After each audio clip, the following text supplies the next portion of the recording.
Hey everybody, and welcome to week 5. I'm Marty, and I'm going to be leading us through one of this week's topics, developmental readiness.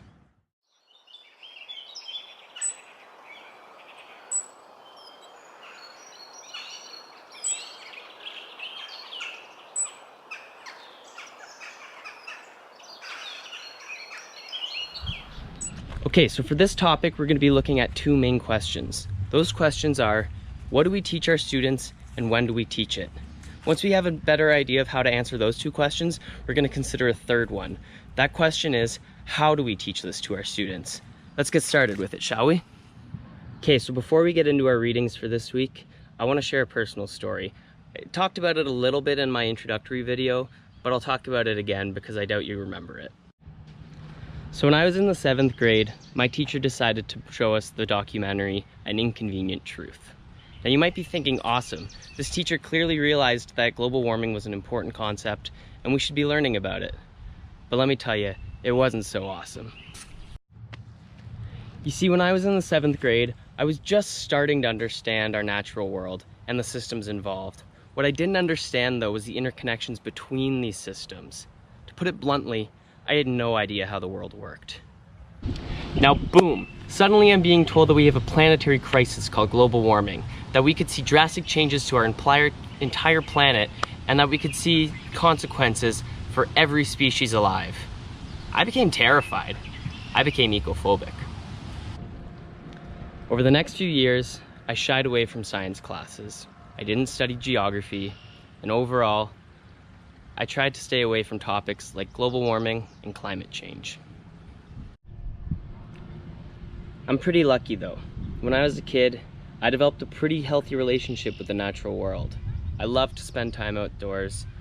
And so, despite being afraid of all these things, as I got older, I eventually realized that climate change was going to happen whether I ignored it or not.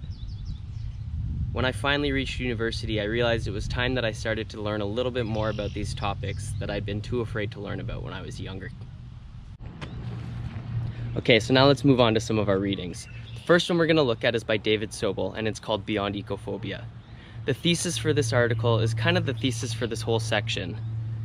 Basically, we need to learn to teach students at level that is appropriate for their cognitive abilities. In other words, we need to consider developmental readiness. Sobel outlines 3 stages of development: early childhood from ages 4 to 7, the elementary years from 8 to 11, and early adolescence from 12 to 15. In early childhood, children's lives center around their home. During the elementary years, their geographical ranges expand rapidly as they become interested in exploration and investigation. And then finally, in early adolescence, we begin to see a shift towards an interest in more social action. Education in early childhood should be playful. Sobel describes a wonderful series of lessons in which he and his colleagues taught children to play like birds. This built up a strong interest for the children in the birds that they were seeing and promoted their learning about the birds. At this stage, it's very important to build empathy with nature. At the elementary stage, children want to investigate and to explore, so why not let them? Let them learn about water flow by having them follow a stream to see where it leads. Let them learn about deer by following deer tracks. We can't build children's interest in learning about how the world works by sitting in a classroom. We need to play to their own interest in exploration. Once they're older, once they've reached early adolescence, they'll start to naturally become more interested in social action. If we've successfully instilled in them a connection to the natural world, we can bet they'll develop an interest in protecting it. Suffering from time sickness or trying to do too much too quickly, we infect our children with our impatience. If we want children to flourish, to become truly empowered, then let us allow them to love the earth before we ask them to save it. Alright, so now we're getting a little bit of an idea of what the issue is here. And we've started to think about some of those questions, namely, what to teach and when. But let's get a little bit more specific, shall we? The second resource we're going to look at for this topic is from the Learning for Sustainable Future organization. Specifically, it's a curriculum review initiative that talks about 3 main topics: climate, weather, and climate change. This article discusses the complexity as well as provides a framework for teaching various climate change concepts to various age groups. As discussed earlier, as students mature, there are certain age-related issues that need to be considered. Alright, so skipping to page 20, we get a look at the learning progression that should be followed. For each of the different topics, we see what students should be learning at each grade group. Take a look through this section and notice how the information presented throughout the progression builds from the basic principles to more abstract concepts. Just think about it as if you were building a house. We need to start from the ground and build our way up. Other sections of the article break down the individual grade groups and take a closer look at what is being learned. We see things like exemplary learning programs, some notes about developmental readiness and major misconceptions. We've also got things like some of the fundamental concepts and many, many more things. So it's worth taking a look at that as well. Overall, this resource gives us a better idea of what to teach and when. Now it's important to note at this point, when it comes to answering the questions of what and when, not everyone is going to agree. While I appreciate the way that these articles have approached the idea of developmental readiness, I think it's important to look at how strict their age groupings are.